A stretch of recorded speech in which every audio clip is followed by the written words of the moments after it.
ముఖ్యమంత్రి చంద్రబాబు నాయుడుపై వైసీపీ నేత అంబటి రాంబాబు చేసిన వ్యాఖ్యలపై మంత్రి కొండపల్లి శ్రీనివాస్ తీవ్ర ఆగ్రహం వ్యక్తం చేశారు. అంబటి వ్యాఖ్యలను తీవ్రంగా ఖండిస్తున్నట్లు స్పష్టం చేశారు. ఈ సందర్భంగా మంత్రి కొండపల్లి శ్రీనివాస్ మాట్లాడుతూ ఈ రోజు చాలా బాధాకరమైన రోజు. అంబటి రాంబాబు చేసిన వ్యాఖ్యలను తీవ్రంగా ఖండిస్తున్నాను. ప్రజాప్రతినిధి గౌరవప్రదంగా ఆదర్శప్రదంగా ఉండాలి, కానీ ఇలాంటి కించపరిచే వ్యాఖ్యలు చేయడం అసలు కరెక్ట్ కాదని అన్నారు. ఇలాంటి నీచమైన వ్యాఖ్యలు చదువులేని వ్యక్తులే చేస్తారని విమర్శించారు.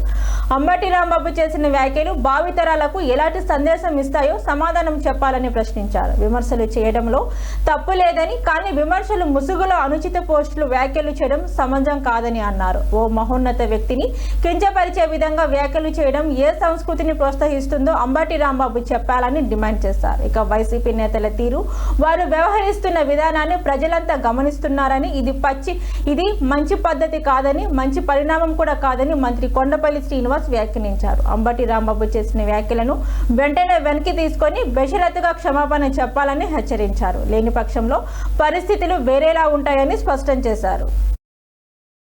ఇలాంటి మాట ఈరోజు చాలా బాధాకరమైనటువంటి రోజు. ఈరోజు ఒక రాష్ట్ర మంత్రిగా పనిచేసి ఒక ప్రతిపక్ష పార్టీ నాయకుడిగా, సీనియర్ నాయకుడిగా వ్యవహరించినటువంటి అంబటి రాంబాబు చేసినటువంటి వ్యాఖ్యల్ని, అనిశ్చితమైనటువంటి మాటల్ని మేమందరం కూడా ఖండిస్తున్నాం.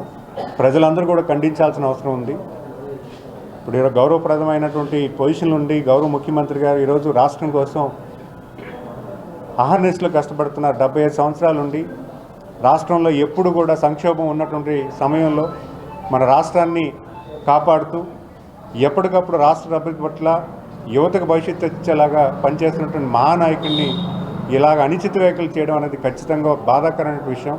మరి అలాంటి నాయకుడిని తరిమి కొట్టేలాగా ప్రజలందరూ కూడా చేయాలని కోరుకుంటున్నాను. ఎందుకంటే ఒక ఉన్నతమైన స్థానంలో ఉండి చదువుకొని ఇలాంటి మాట్లాడడం అనేది చాలా బాధాకరం. ఈరోజు కల్తీ నెయ్యి అనేది వాస్తవని వాళ్ళే ఒప్పుకుంటున్నారు. ఎందుకంటే ప్రజలందరూ కూడా చూస్తున్నారు. ఒక అంటే దైవ ప్రసాదం తిరుమల వెంకటేశ్వర స్వామి అంటే ఎన్నో కుటుంబాలకు ఇష్టదైవం. ఈరోజు ఆంధ్ర రాష్ట్రమే కాదు, ప్రపంచం అంతా కూడా తిరుమల వెంకటేశ్వర స్వామి అంటే చాలా ఇష్టమైనటువంటి దైవం. ఆయన ప్రసాదం సేవించేటప్పుడు చెప్పులు విడిచి చేతిలో ప్రసాదం తీసుకొని కళ్ళు కద్దుకొని తినేటువంటి అలవాటు మనందరికీ ఉంది. మరి అంత పవిత్రంగా చూసే ప్రసాదం దగ్గర వీళ్ళు కల్తీ చేశారంటే వాళ్ళకి సిగ్గు చేయటం సంగతి అందరికీ తెలిసిన విషయమే. మరి అలాంటి పనిని వాళ్ళు తప్పు చేశామని చెబుతూ ఈరోజు వచ్చి వీధుల్లోకి వచ్చి గొడవ చేస్తున్నారు. ఈరోజు ఒక హెడ్ క్వార్టర్స్లో ఒక బ్యానర్ని చింపడానికి నేను వస్తాను, ఎవడు వస్తాడో నేను చూస్తాను అనే ఒక అనుచితమైన వ్యాఖ్యలు చేసి అక్కడికి వచ్చి లా అండ్ ఆర్డర్ని డిస్కంఫర్ట్ చేసే విధానం చూస్తే పోలీసులు వాళ్ళని ఏమీ అనలేదు. వాళ్ళని వెళ్ళండి, ఇక్కడ వద్దు, ఇక్కడ గొడవ చేయకండి అని చెప్పి పంపిస్తూ ఉంటే ఆయన చేసినటువంటి వ్యాఖ్యలు చాలా దురదృష్టకరం. ఎవడు కూడా ఇలాంటి చేయకూడదు.